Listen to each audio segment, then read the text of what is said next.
Video of a cruise ship that's floating in what looks like the middle of the ocean is going viral for what they discovered in the middle of nowhere. So these guys were just floating along, doing whatever it is they're doing out there, when they noticed a speck floating along, which could have been a seal, but as they looked closer, they noticed it was a kid just floating out in the middle of the ocean.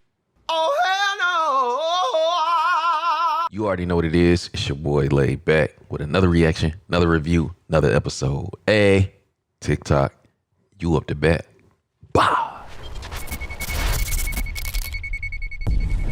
It's your boy Laid Back. Welcome back to my channel. Hey, two things we got to do. You got to hit that subscribe button. I'm drinking this water. You already know what it is, man. You are the prize in 2025.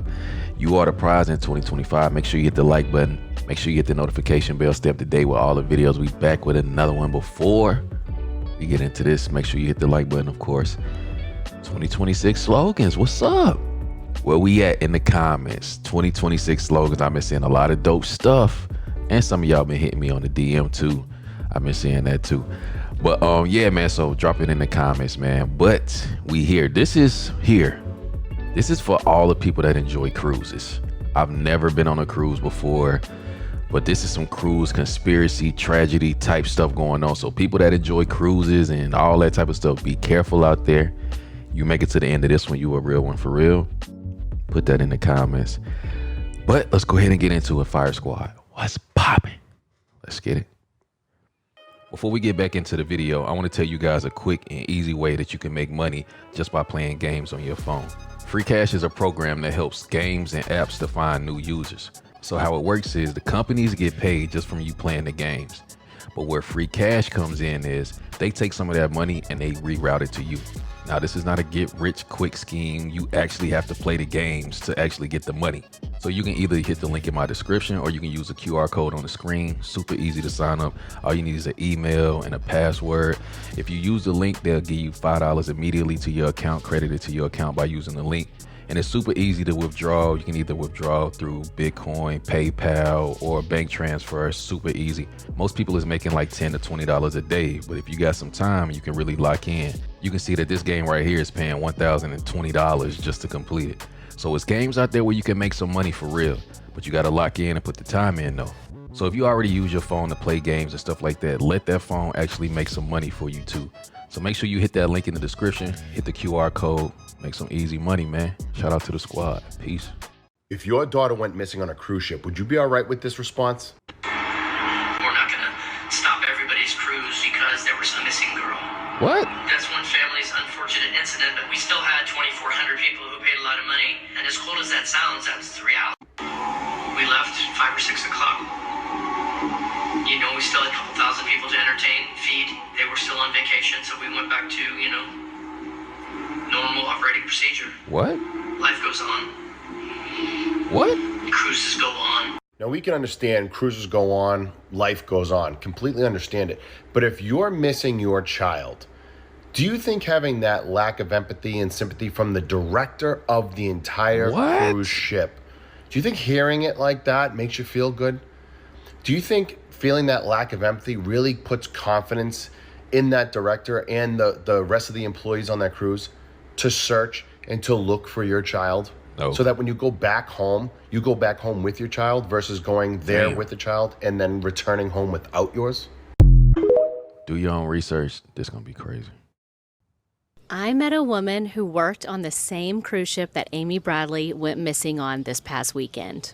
And I've got some crazy stuff to share with you. What? So first of all, she does have an NDA in place because she was whistleblowing on all the things that were going on there. So I do want to be really conscious of that and not share any sort of details about her job there, the time frame, or her personal life in order to protect her.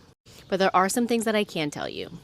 So she told me that when she showed up for work, she immediately knew that things were not the way that they should have been because they were doing things like having all the crew outside to check people in 100-degree plus weather and not giving anyone water to the point where she demanded that everyone get water or else they couldn't continue working. She got down to the cruise quarters and they didn't have any food or water for anyone to drink and eat, and then demanded them to get ready for their shifts without providing them anything to eat or drink, which she again brought to everyone's attention.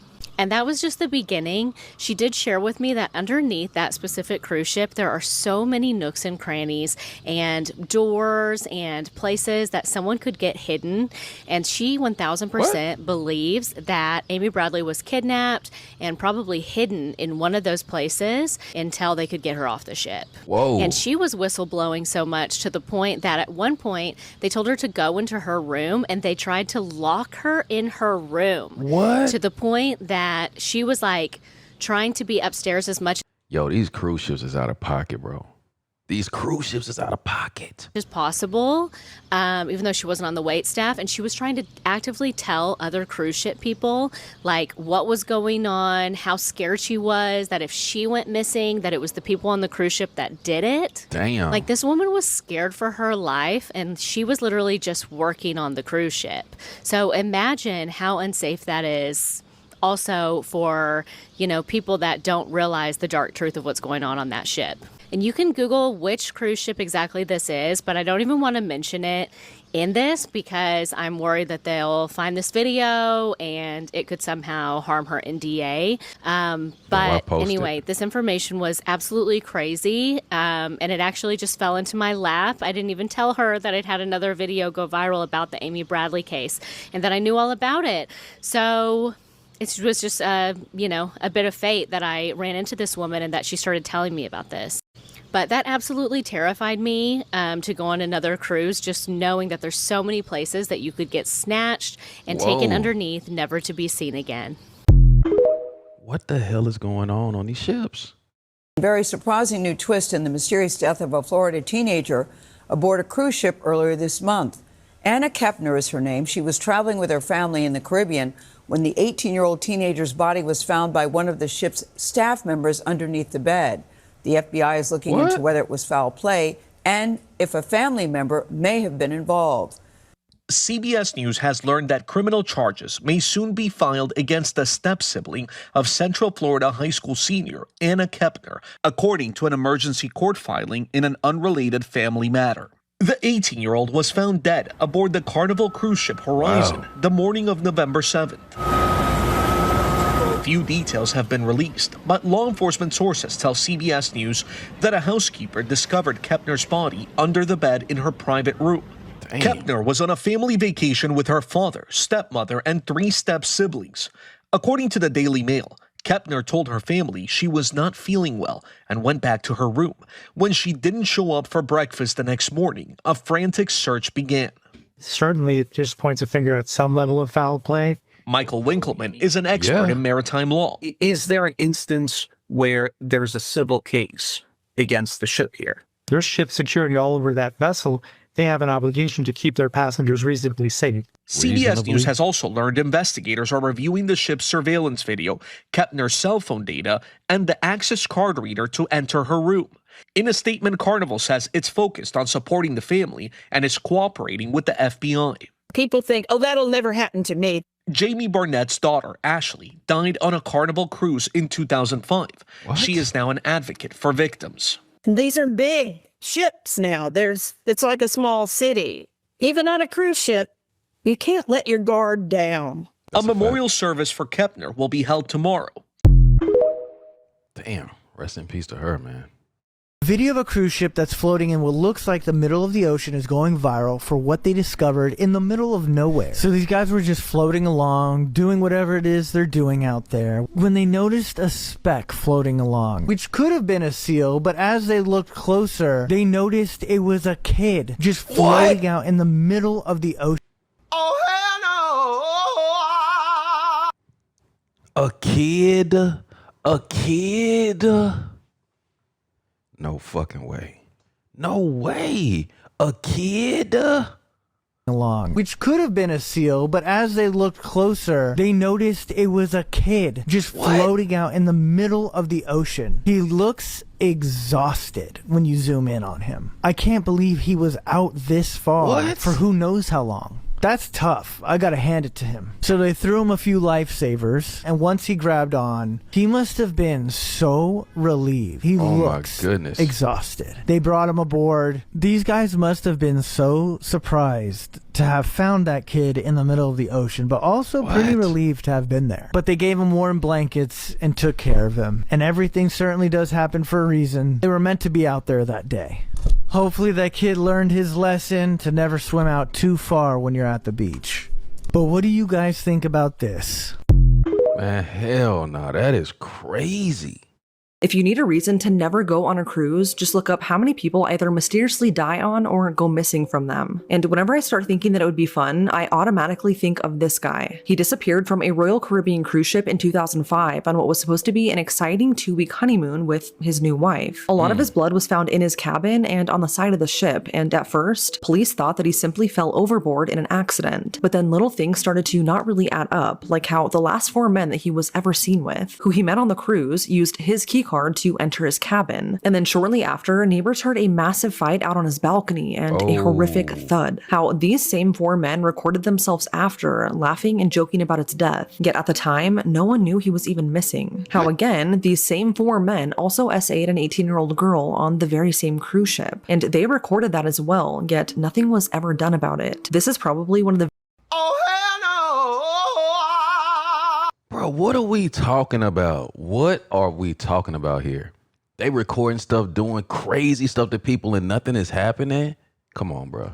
Very few cases where we know exactly what happened and who was involved. There's just not enough evidence to prove it. This is the mysterious disappearance and likely murder of George Smith. And in this case, everyone has something to hide and seems to be lying. So let's talk about it. This is George Smith. He was 26 years old when he suddenly and very mysteriously disappeared in 2005. George was a computer search engine analyst, and he lived in Greenwich, Connecticut with the rest of his family, who he was really close with. Everyone who knew him said that he was the funniest man alive, and if he loved you with his whole heart. And he was also incredibly smart too. On June 25th, 2005, he married a woman named Jennifer who was about to become a school teacher, and together they seemed really happy. They had a beautiful cliffside ceremony in Newport, Rhode Island, and this was only the start of what they thought would be a long and beautiful life. But sadly, this would all be cut short just 11 days later. It's now June 29th, 2005, and the newlyweds set off for a 2-week Mediterranean honeymoon cruise. It was something they were both excited about because they would make stops in some of the most beautiful destinations, like Greece, Turkey, and Italy. They boarded the Royal Caribbean Brilliance of the Seas cruise ship and set sail from Barcelona, Spain. Once on the ship, the couple quickly began making new friends, one of which was Josh Askin, who was a California college student, and his family, who were also on the cruise. They all bonded on a tour of Florence, Italy, and George, Jennifer, and Josh all became super close right off the bat. The day George disappeared was probably one of the best days of his life. He and Jennifer spent the day touring Mykonos, which is one of his favorite places, and that night, the two had a romantic dinner on the ship and toasted to their future together. At around midnight, the couple went to the casino on the 3rd floor of the ship and began drinking quite a bit. There they met up with Josh and 3 other men, Greg and Zach Rosenberg, who were cousins, and their friend Rusty Kaufman. They were all Russian-American students at the time who were also all on the cruise. The cruise ship security cameras capture everyone throughout the night, and at first everything seems to be going okay. A couple of hours go by, and this is when they all decide to go to the cruise ship's disco. There they got even more drunk, and some reports say that they were drinking a bottle of absinthe that George secretly snuck on the ship, which he supposedly got when they docked at the French Riviera. This is when 3:30 in the morning hits, and this is when George and his new wife Jennifer have an argument. It's not entirely known what the argument was about, but according to their friend Josh, it was likely about Jennifer being flirty with some of the men at the casino. Josh says that she was blatantly flirting with men in front of George. Oh my God. Oh my God.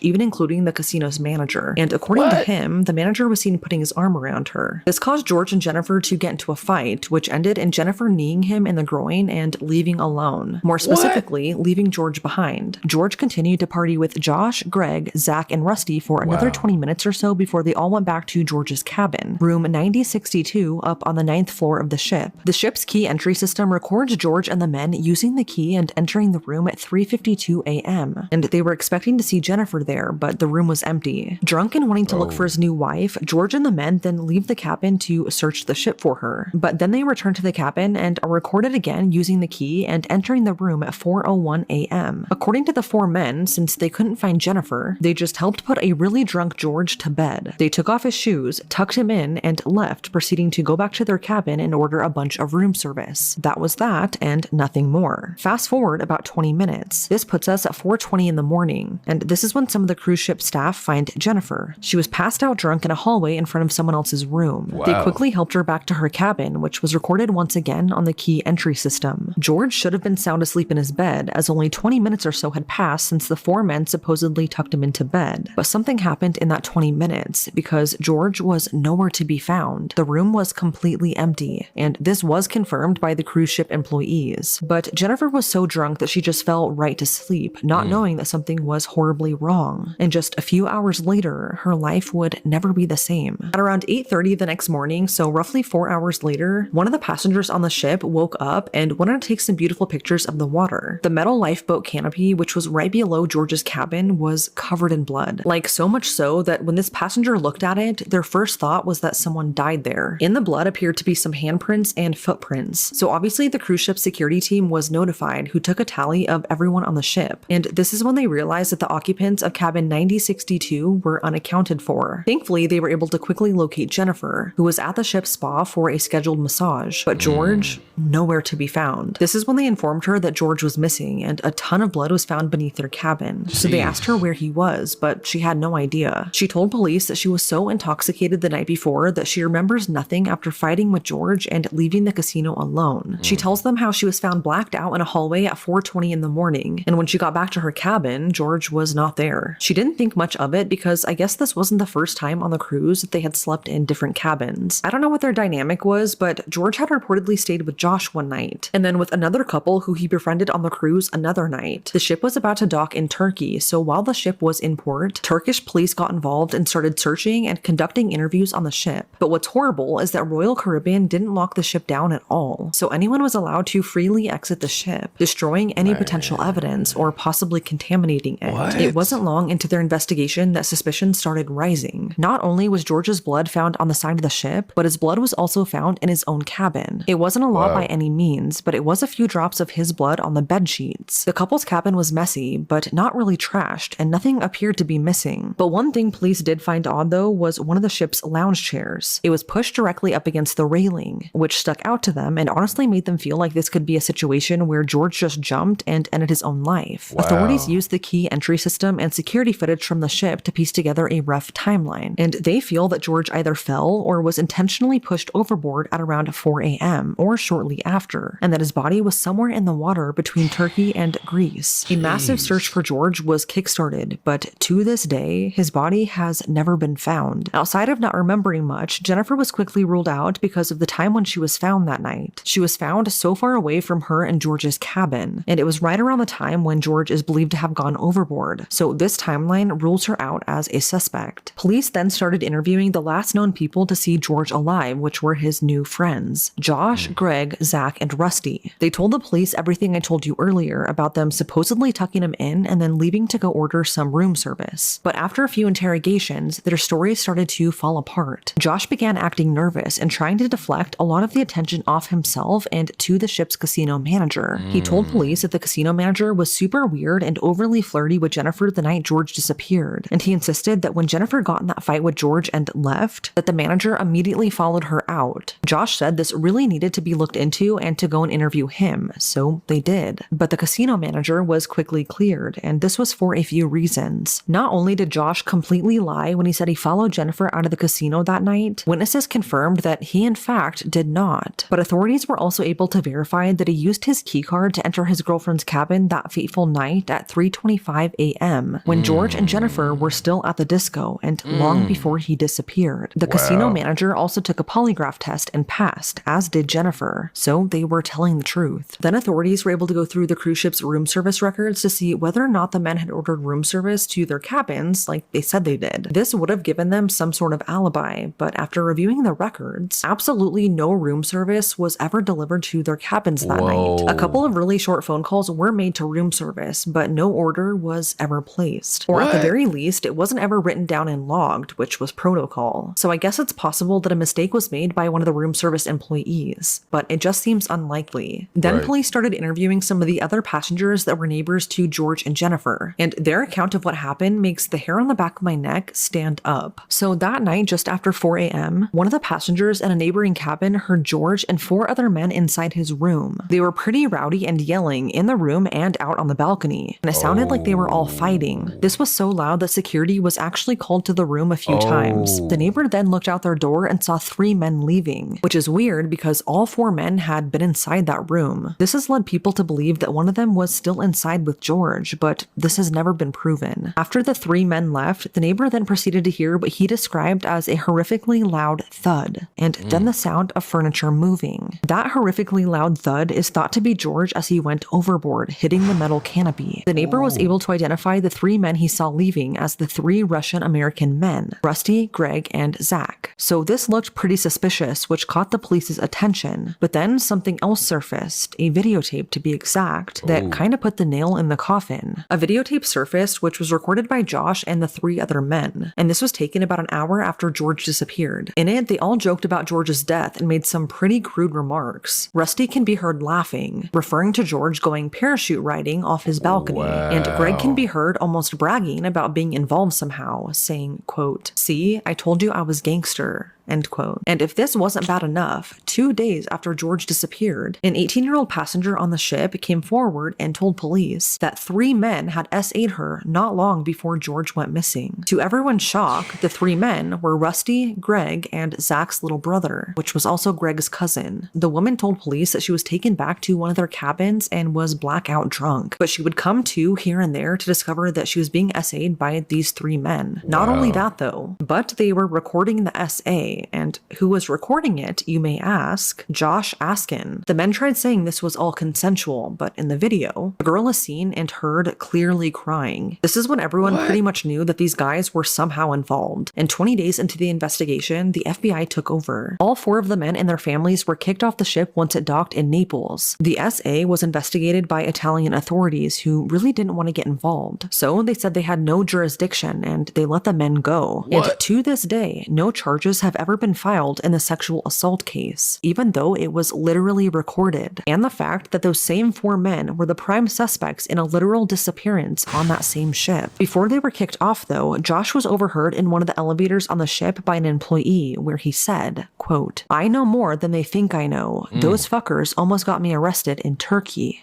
End quote. Rusty, Josh, Greg, and Zach all failed their polygraph tests in connection to George's disappearance. Despite having all of this evidence, George has never been found, although police believe that he was a victim of foul play and is presumed dead. No charges have ever been filed in connection to this case, which is weird considering you have the main suspects on camera basically confessing to his murder, long before anyone even knew he was missing. And although we don't know what really happened to George, there are a few theories. Theory number 1, which is believed by the cruise ship's captain and Jennifer, is that George simply went overboard accidentally, that he was very drunk and just slipped over the railing of his balcony. And the main reason they think this is because of the chair that was found pushed up against his balcony. But police have found no evidence of this, and they believe that foul play was involved. They just don't have enough physical evidence to prove it. Theory number 2 is that George chose to end his own life. This doesn't make sense though, because he'd only been married for 11 days, and he was on the trip of his life. So his family doesn't believe this theory, or that it was an accident. What doesn't make sense to me though is that if he did just truly jump, why was there blood in his bed? That wouldn't be there if he jumped. And theory number 3 is that George was intentionally pushed off his balcony and he was murdered. Some people believe that this was a robbery gone wrong type of situation. George was somewhat well off and he always wore this really expensive watch. He and Jennifer also told a lot of people on the ship that they had a lot of wedding gift money back in their cabin. So some think that this made them a target, primarily to Josh, Rusty, Zach, and Greg. And once all 4 men men put George in his bed when he was super drunk, maybe they tried to rob him. Experts say that the drops of blood found on his bed is somewhat consistent with getting pinched by a watch, so it's possible that the men tried forcefully taking the watch off George, pinching him in the process, which made him kind of sober up and wake up. Maybe he then tried to fight back, which resulted in him being pushed off the balcony. This would line up with the fight and sounds of a struggle that his neighbors heard. What I find weird though is that in 2012, this investigation was referred to the Mafia Division of the FBI, so I don't really know what that means, but that seems odd to me. Unfortunately, the FBI closed this case in 2015, meaning George's disappearance and death is still unsolved and has no resolution. Although all of the men lawyered up right away and have never been charged, one of them specifically stood out to the FBI, and it was Greg. Greg later went to prison on a 3-year sentence for drug trafficking, and when asked if he killed George, he said no. He may deal drugs, but he never had it in his heart to kill someone. He told the FBI that he didn't know what happened to him, but that it wasn't an accident and that he didn't end his own life. He said something bad happened to George that night, but he wouldn't elaborate more. In 2019, Greg was shot and killed in front of his home in Florida. Whoever killed him has never been found, and his death remains unsolved as well. Some believe it's because he slipped up and was telling the FBI too much, and that his death was connected to George's disappearance, but this has never been proven. A year after his disappearance, George's wife and parents received over $1 million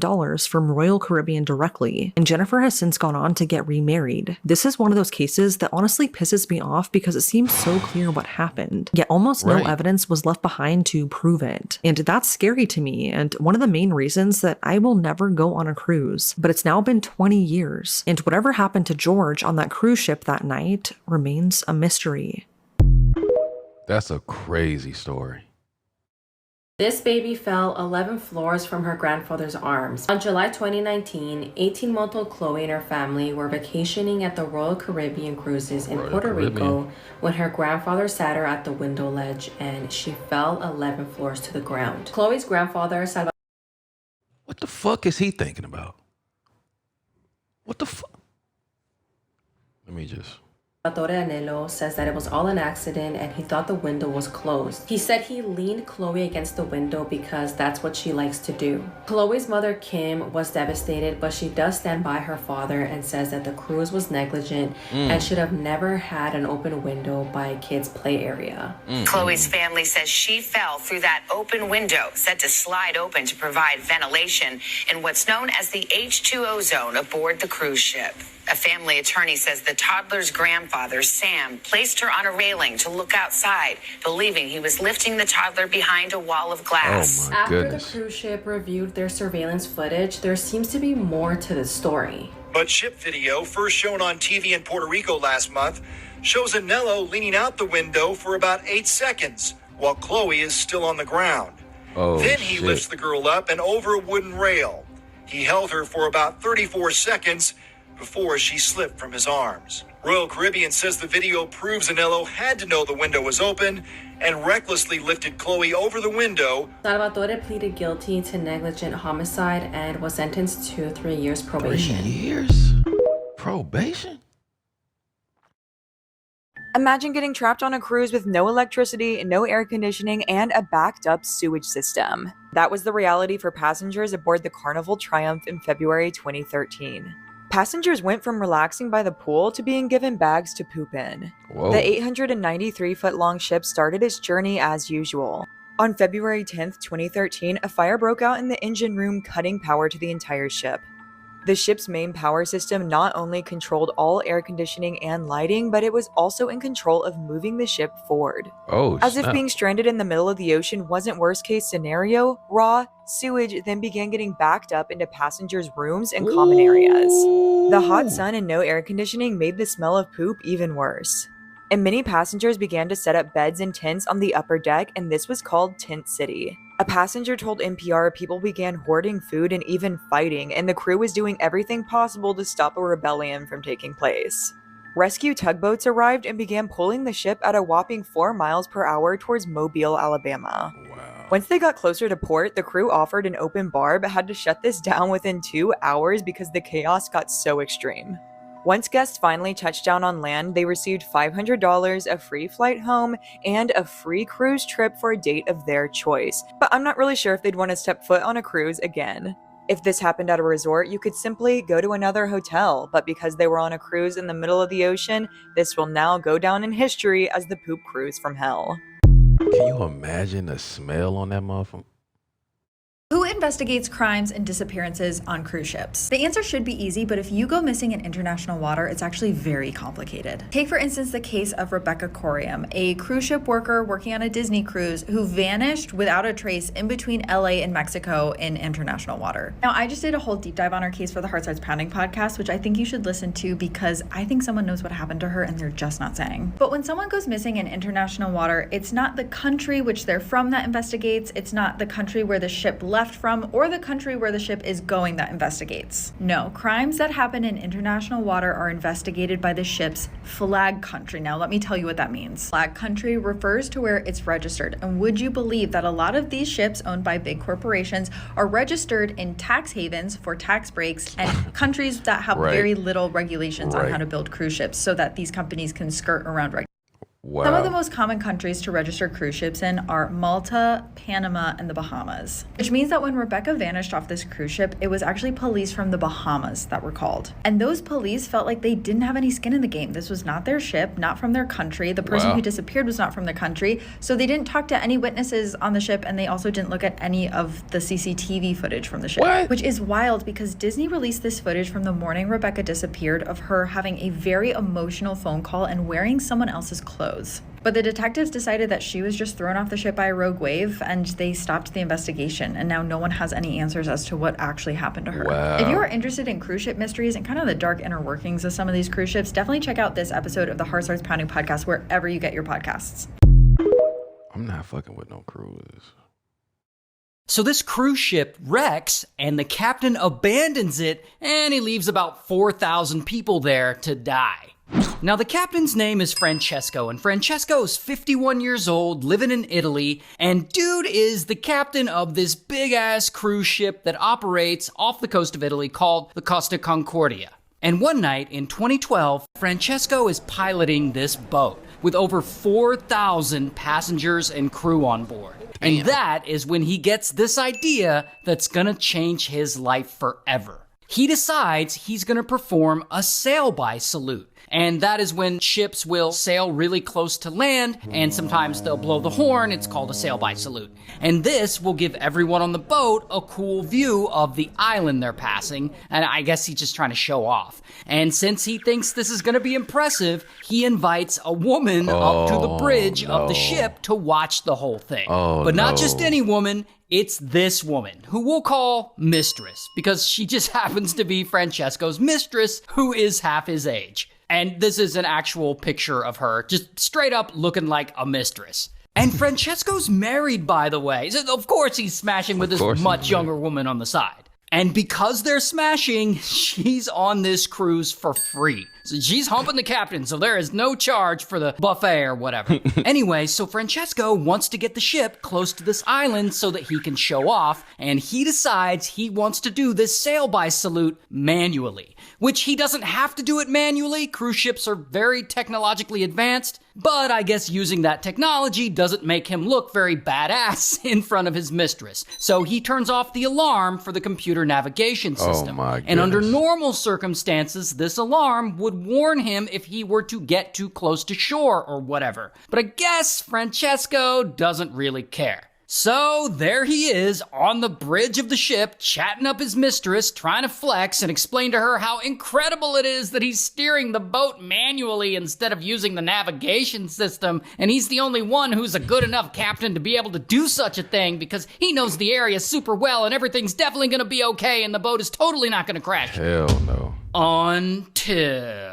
Until Francesco really screws up. He forgot his reading glasses, so I guess he can't really see what any of his instruments are saying. And I don't know if it's like too late to run and get them, or he just doesn't want to be seen in them, but he doesn't go and get them, and I guess he's also distracted by looking at his mistress, who is looking all fine, I guess. So he just keeps asking the first officer to check the radar to make sure the ship is good. So pretty quickly, they're in the middle of this sail-by-salute, and they're moving close to the island, and suddenly, boom, he sees waves breaking on the rocks, and he's like, Mamma mia, because he realizes that he has misjudged the distance. Oh, no. He's not supposed to be this close to the rocks. So he tries to steer and swing the ship to the side to avoid it. But unfortunately, it's too late. And kapow! He scrapes the hull of the ship across the rocks, and this rips a massive 164-foot hole in it. And down below, the head of the engine room calls up, and he's like, yeah, we got a problem down here. There's a big-ass gash in the side of the ship.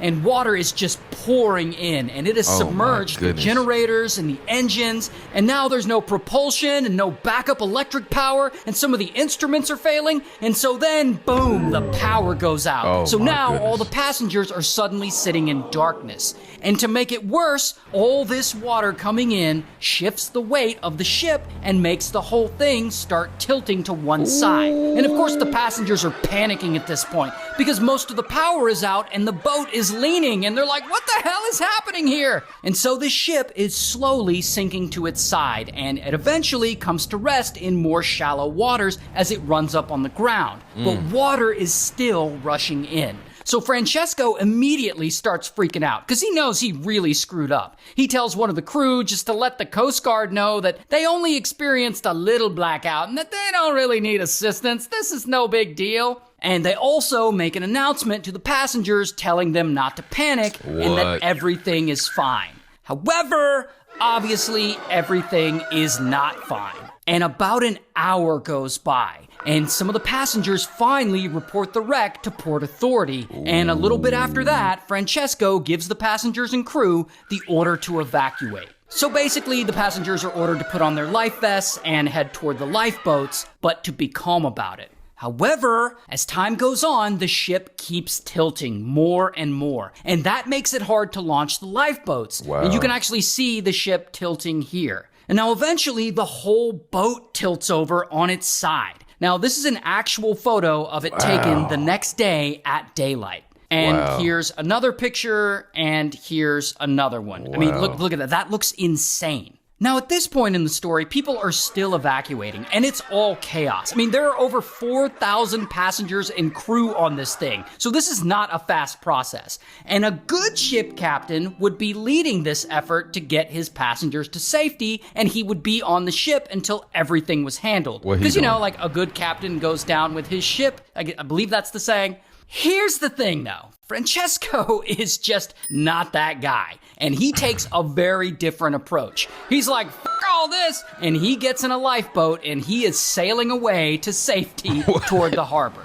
Now, somehow, the Coast Guard gets in touch with him, I guess by radio, and the Coast Guard is pissed. They're like, where the hell are you? And Francesco tells them that he had accidentally left his ship because he, and I'm not making this up, fell into a lifeboat. And that lifeboat made its way to the harbor where he is now safe. And the Coast Guard is like, you're the fucking captain! Get the hell back on your ship! Help people evacuate! Because, like, this is a serious matter. The ship is on its side. They need to know how many people are still on board. If those people need help, what kind of help do they need? Are people dead? Like, these are things a captain is supposed to know. And so Francesco tells them that he's trying to get back on the ship, but in fact, he is not. Not only did he make it to land at this point, but he was actually one of the first people to make it to land, beating all the other passengers. He's like, oh, f*** all this, I'm getting out of here. And he beat everyone there. And so anyway, a police officer sees Francesco and he runs up to him and he offers to get him a small boat to return to the ship to help the passengers evacuate. And Francesco is like, nah, I'm good. Meanwhile, there are people from the island, like actual pedestrians, sailing out there in whatever vessels they own to try and help the passengers off this boat. And between that and the Coast Guard sending ships and helicopters, they are ultimately able to help most of the people evacuate safely. But unfortunately, some people do drown, some people get injured from the ship tilting, and some people get trapped. And in total, 32 people don't make it. And so the next day, bam, Captain Francesco is arrested. And I don't have a mugshot, but here's a real life picture of him. And he eventually goes to trial, and he's found guilty of manslaughter, causing a shipwreck, and abandoning a vessel. I didn't even know that was illegal, but he gets sentenced to 16 years in prison. Fucking with a young hot thing. Okay, so my best friend pointed out something that makes me never want to go on a cruise ship. So every year, around 1,000 to 1,300 people go unaccounted for on cruise ships. And you rarely hear about these disappearances in the news. For instance, Marion Carver, who vanished in 2004. She was alone on a Royal Caribbean cruise in Alaska. And on day 2 out of 7 of the cruise, she went missing. But the cruise ship made no efforts to look for her. And all of her belongings that were left in her cabin were donated to charity. Or how about Amy Lynn Bradley, who vanished when she was only 23 years old? She was on a cruise with her family. She was on the Rhapsody of the Seas cruise ship. 2 days into the cruise, she went missing. The boat was docked at this point, and despite her family's concerns about the weird incidences that happened the night before, we have a video on that, I'll have them linked below. They refused to even put out a notice that she was missing. They made zero efforts to search for her, and they allowed all of the passengers to go off of the ship. And although there have been many potential eyewitness sightings of her, and potentially strong evidence that she was trafficked, the cruise line declared that she must have just gone overboard. Or Rebecca Corium, who was a Disney Cruise Line worker. She vanished in March of 2011, and even though she was a worker, still not much was done in her investigation. And those are just a handful of the many strange and unsolved cruise ship disappearances. And most of these cruise ship disappearances were just marked as people who went overboard, despite the suspicious events that led up to their disappearances, and no bodies ever being recovered. Now, many believe that a lot of cruise ship disappearances have to do with trafficking, and it's so easy to make people go missing because of the jurisdiction. That can mean many things, like the boat is registered in one country, but someone goes missing while the boat is in another country. Or because there's no police or investigators on these cruise lines. What? No police, no investigators? So I went down the rabbit hole, and you're right, it's crazy. Let's talk about it. I found this website, International Cruise Victims Association.org, that had a bunch of different stories and topics we could pick from. All the different topics range from missing persons, overboard incidents, accidents and other crimes, and even SA. Now, I'm just going to talk about some of the missing people that were listed on there that stuck out to me. A few of them had some eerie similarities to Amy's disappearance, where they were all about the same age, all females, and all on cruises going to the same locations that Amy has been seen. Wow. Ariel's story was one of the first ones I saw. She's a 21-year-old female that went missing back in September of 2012 from a Royal Caribbean cruise ship. They do believe that she went overboard because of one person stated that they felt something brush their arm when they were sitting on the 10th deck. Her mother has stated that Royal Caribbean seemed more important to keep a schedule than to stop the boat to look for her daughter. Her daughter was not suicidal and knew how to swim. Rebecca's story was another one that caught my attention because she was a 23-year-old female that went missing back in 2010 on a Disney cruise ship that she was working. Rebecca was last seen after the ship was leaving a port in Mexico. She was on the phone with a male and she seemed upset. Disney reported her missing after she did not report for her ship the next day. But there is still evidence that she is alive, as there has been multiple sightings of her, similar to Amy. Where? And also that someone has tried to access her bank accounts. Like Amy's family, her family still thinks she's alive, stating that she might have slipped and went overboard and was picked up by a fishing boat. She could be living in Mexico with lost memory. Maybe she was attacked. Maybe she was on board after all and got off. It also notes on her specific page that especially note that 170 passengers and crew have disappeared from cruise ships since 2000. That is insane. There are not 2,000 people on this website missing. So that's a huge rabbit hole. A lot more. Another one of the stories that really caught my attention was a couple that went missing. They were 71 and 67, and they were with their family when they both went missing from a cruise ship. So how does that happen? There's really not much details on this page about their disappearance, but just basically says that the cruise ship and the Coast Guard did not take their disappearance seriously. So is it believed that they both committed suicide and jumped overboard? I'm not sure if I believe that. If you're with your family on a cruise, I just don't think you would put them through that. So I don't know. What do you guys think? Are there any missing cruise ship passengers that I should look into? I also want to state, I love cruises and I will probably continue to go on them. I do believe they're a lot safer now. There's just cameras everywhere, but if you do go on a cruise ship, please just watch your surroundings and be very careful. Cruises sound like one of the most dangerous things you can do type. Like July 18th, 2006, I was thrown from a pool on the 18th story of the Crown Princess cruise ship. Let's talk about it. No, I'm not lying. I actually experienced this, and there are news articles on the internet to prove it. I haven't bothered to read them myself because I'm still kind of scarred from the situation, but they're there.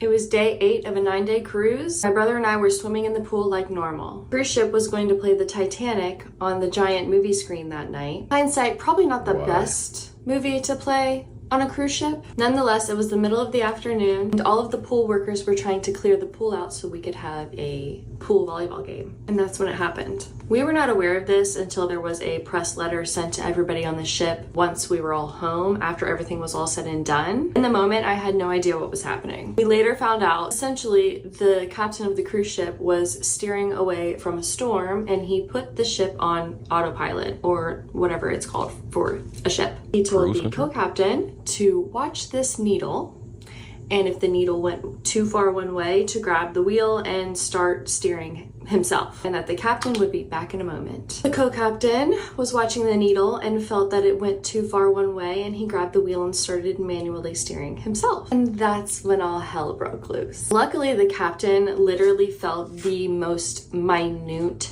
shift in the ship and immediately knew what was happening and ran back up to totally forget all of the ship lingo, but he went back up to where they steer at, I forget what that's called, to fix the problem. Essentially, the co-captain went to correct the needle and he overcorrected, and then the nose of the ship dug into the ocean and the tail end of the ship came out of the water and started moving this way because it was basically trying to do a super sharp turn, which ships cannot do. Luckily, the captain made it up in time and fixed the problem, and the tail end of the ship just smashed back into the water. What I experienced, I was trying to get out of the pool because of the pool volleyball game. I am 13 years old, I am a gymnast, I am relatively strong. I quite easily can pull myself out of the side of a pool. In this moment, I was trying to press myself out of the pool and I couldn't do it. And I looked to my left to laugh at my brother, like, what the heck is going on? Why can't I lift? Why am I so weak right now? And he was gone. And I turn around and I noticed all of the water is out of the pool and my brother is trying, whatever water is left inside of the pool, my brother is trying to swim toward me and he is being pulled out of the pool. So I literally run because there's no water left where I'm standing. I run to him to try to get him. And by that point, our stepdad came and grabbed us both, one in each arm, out of the pool. So technically I wasn't thrown from the pool, but pretty dang close. My stepdad and my mom have us all run to the high side of the ship because at this point the tail end is out of the water. We run up to the high side of the ship, and I tell you, this run felt like a lifetime. I'm looking at the ground. I have no idea what's going on. I'm looking at the ground. I see the in-ground pool, the corners of the in-ground pool, right? They're underneath the deck. They were coming out of the deck. It looked like it was just peeling away and that the pool was about to come out of the deck. I also see all of these pool chairs being thrown off the ship. Things are getting tipped over. People are screaming. People are injured. It was absolutely terrifying. We finally make it to the high side of the ship and I look to my left and this lady is screaming and holding her partner's neck as if he had a neck injury and he's just laying on the ground. And then I look to my right and that's when I see it. I see the tail end of the ship. It's just going very slowly and it's making that very eerie noise that is quite literally exactly the way it sounds in the movies. Okay. The deep creaking sound, 113,000 ton ship, I think is how much it weighed. Huge, massive. We thought for sure the ship was going to capsize. I mean, we quite literally thought that this would be our last day. Everyone on that 18th story that was near us thought it was their last day. And then seemingly out of nowhere, the tail end of the ship just plops back into the water with a huge splash. Everything stopped for a moment. What I remember happening next is that we made our way to our room to get our life jackets on. That's when the reality of my situation kind of set in for myself as a 13-year-old. We passed by this pottery making station that they had set up for the guests, and the the kiln, I think is what it's called, that they put the ceramics in to kind of curate them, had fallen on top of a little girl. I mean, this kiln was like, it might have been 10 feet. It was very tall. We were also told that it was seafood night at one of the restaurants on the ship that night, and some of the workers had boiling water poured on top of them. I also had friends on the ship that were playing like elevator tag at the time, and so one was on the staircase and the other was in an elevator. And the one that was in the elevator said that the elevator stopped and water started pouring in on them, and the one that was on the stairs said that she looked out the window. She was on the 8th floor and she looked out the window and they were underwater. It was one of the most terrifying experiences I've ever had in my life. We finally make it back to our room and we noticed that the TVs that were bolted to the walls had fallen off. Fortunately for us, nobody in my family got hurt, and the only thing that was broken or damaged was our camera. Good news, I guess, from the situation is that everybody was refunded for the entire trip. 8 days of a 9-day cruise. So we still had those experiences, we still had those memories, and we got our money back, so that was obviously the least I could do. But yeah, I don't know, that's my near-death experience. Pretty crazy. Anyway, bye. That is one crazy story. All right, more details have emerged in the sad story about the kid that jumped off the Royal Caribbean cruise ship just a few days ago. He's been identified as Le'Veon Parker. He's from Northport, Florida, and his dad and his family were there because his dad owns an AC company, and a wholesaler was having their 50th anniversary for all their contractors, so they invited them aboard. I guess he and his brother Seth, who's 18, were hanging out in the hot tub area till about 3:30 in the morning. They were hanging out with a guy named Brian Sims and a few other people. Well, around 3:30, the boys got up, and he said they left. He assumed they were going back to bed, and sometime around 3:45, he said everybody started dispersing the hot tub. He got up, put his towel on, and started walking back to his room. That's when he ran into him and his father, who were walking back the opposite direction of him. Now, he said his father had his arm around him while they were walking, and they were kind of talking and stuff, and then all of a sudden, he stopped him, pushed his dad away, and he said, "I'll fix this right now." And he sprinted and jumped out of the window here on the cruise ship.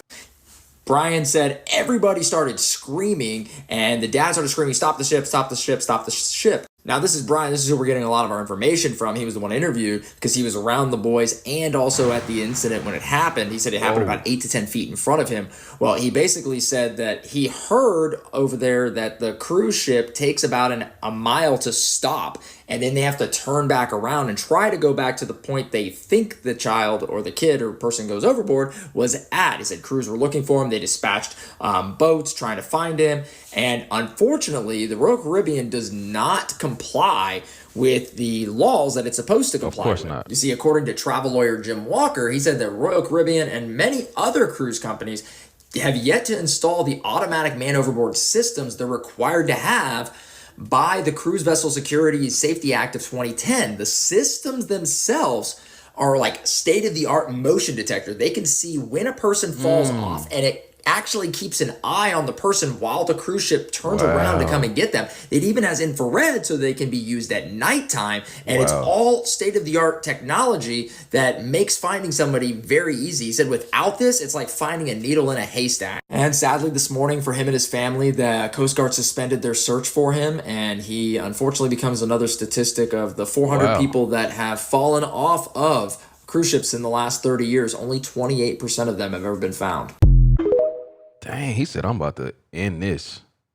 I will never go on a cruise again. I just got done watching the Netflix documentary, Amy Bradley Goes Missing, about a girl that goes on a cruise to the Caribbean and is never found again. And I started looking at the dark side of cruises, and this is what I found. First of all, between 19 and 25 people go missing from cruises in the Caribbean every year. And when you're out in the middle of the ocean, you're under international maritime law, which is basically like the Wild Wild West. If there is an incident, sometimes they report it, sometimes they don't, and if they do, they will just take their time. Perfect example of this is in February of this year when a U.S. American citizen, Tynesha Williams, 30 years old, goes missing on her cruise when she stopped in Cozumel, and they didn't report it for over 8 days. The United States enacted a federal law, the CVSSA, to keep this from happening, but a lot of times times the cruise ships just forget to report the incidents. I went to the website to look at the reports from 2024 and the numbers are insane. The amount of people that went missing is crazy, but what's even more wild is the amount of assaults and theft over $10,000 that were reported, and these are just minimum totals. I mean, reporting this stuff is obviously just bad for business, which is why they don't do it. So are you going on a cruise anytime soon? As always, let me know what you think about all of this down below. Not me. Laid back gonna be, nah. This is why I will never go on a cruise. Because this whole accident started when a door accidentally opened on the boat letting water in. So in 1994, the MS Estonia was making a routine trip on the Baltic Sea with 989 passengers aboard. And this story comes from an episode I just did on my podcast, which goes into the very cursed history of this ship. Around 1 a.m., the weather started getting really bad, which woke a lot of the passengers up, and that's when they heard a banging noise coming from the front of the ship. Reportedly, what happened was a giant wave hit the front of the ship and ripped open the door that let the cars onto the boat. You can see what that door looked like in this picture, but clearly that let a ton of water in. The power immediately went out, so people had to run around inside the ship to find the upper decks as the boat was capsizing. Whoa. And within about 40 minutes of that door opening on the boat, the entire thing capsized and was underwater. And it took over 800 passengers with it. Whoa. But the craziest thing of the entire story, and something I really get into in the episode, is that people were saying the ship was cursed for years. In part because 2 horrible murders had happened on board in back-to-back summers, including this couple that was killed. I get into it in the episode, and if you love cruise ship horror, you're probably going to want to listen. This is some wild stuff, man. Have you heard about the cruise ship story recently? Nah, bro. I haven't heard. Is it about an 18-year-old kid? So they were on a cruise ship, and they're in the middle of the night at this point. Yeah. And he got dead. I assume they'd been having bevs or whatever, because I don't think you would do this if you were sober. And this kid gets dared to jump off the cruise ship while it's moving. Yeah. Kid jumps. Obviously, they then go and tell him. Bro, it's a pitch black. Yeah. I think I'm with Carl a little bit, because it's probably just the wake of the ship from the ship. But it kind of curves. They throw, the little rings that float. They throw one out to him, and it's near that shark, kind of, and he was swimming towards it, and then he kind of turns away and swims away. Yeah. People are like, why is he swimming away from the, the buoy or whatever it's called. But by the way, the kid ain't been found. 16 hours. Swear! It was a shark by the lifesaver. This is what actually happens when you fall off of a cruise. And this is all according to a former Coast Guard navigator. Once you fall off, you need to get as far away from the boat as possible. And a lot of people aren't strong enough swimmers to be able to do this. These ship propellers are no joke, but that's what's gonna start pulling you under the water. If it catches you and you get too close and you get pulled under, your body's gonna go through these things. Look at this compared to a person, and some of them are even bigger. But if you get far away enough from the boat where you can avoid all of that, this is what happened. And of course the ship is gonna start their emergency efforts and try to retrieve you. It's gonna take them over a mile to be able to stop the ship, and then they gotta get out and they gotta come get you. You're gonna be in the water for a while. On top of that, you have to try to stay in the exact same spot that you fell off in. And think about it, there's a current, a lot could happen. The ocean water is a lot colder than your body. And you're probably gonna get hypothermia. Or at least your body temperature is going to begin to match the water's temperature. You would be in the dark, freezing to death.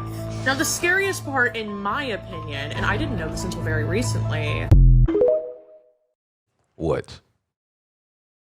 This woman was on a cruise when she found some pretty creepy decor images on the boat. Images of young individuals with their eyes closed and mouth open. There were several versions of this throughout the hallways. In what world would a professional cruise line think this is good art to welcome anyone on board? So obviously it got people thinking, because it also almost looks like the children are screaming. It's really unnerving. And by this woman's reaction, she also felt very uneasy and scared. Guys, let me know if you want me to do some investigating on this cruise line. Let me know in the comments below. I'll do it. These people crazy as fuck.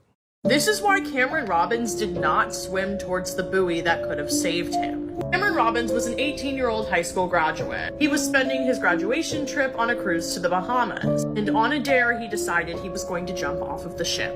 He was taking this cruise with a bunch of his friends. Coast Guard spent several days looking for him and eventually suspended their efforts. Right when he went overboard, the crew did what they were supposed to do. They executed the man overboard protocol. Like, they did all of the safety procedures that they were supposed to do to get him back, but they were unsuccessful. And what is so scary about this entire situation, to me at least, I mean, I can't imagine being him or like anyone associated with him. Like, this is so tragic and so terrifying. I can't even imagine. But in the water, in the video, it really looks like there's a shark nearby. And they couldn't find him. And the boat was docked when this was all going on. I think the sharks got to him. You can see in this video, he's swimming away from the life preserver that was thrown to him. You see that thing that was circled in the water? Ooh. And they keep yelling, grab the buoy, grab the buoy. Why wasn't he grabbing the buoy? Why was he swimming away from it? All right, guys, that was another compilation, man. Hey, you made it this far. You a real one for real. Make sure you put that in the comments. This whole cruise line stuff, man, I'm not fucking with that. I ain't even gonna lie to you. How they just saying people can just go missing, how they talking about it's like the Wild Wild West when you in them international waters. Like, they got systems in place that they haven't even activated. Countless of people go missing a year, countless essays. It's just, it sounds crazy out there. It sounds crazy. But if you love cruises or you know anybody that's been on a cruise and heard some crazy stories, y'all let me know in the comments. But y'all gotta stay safe, man. Till next time, self-love and positivity. Fire Squad, I got you and you know it.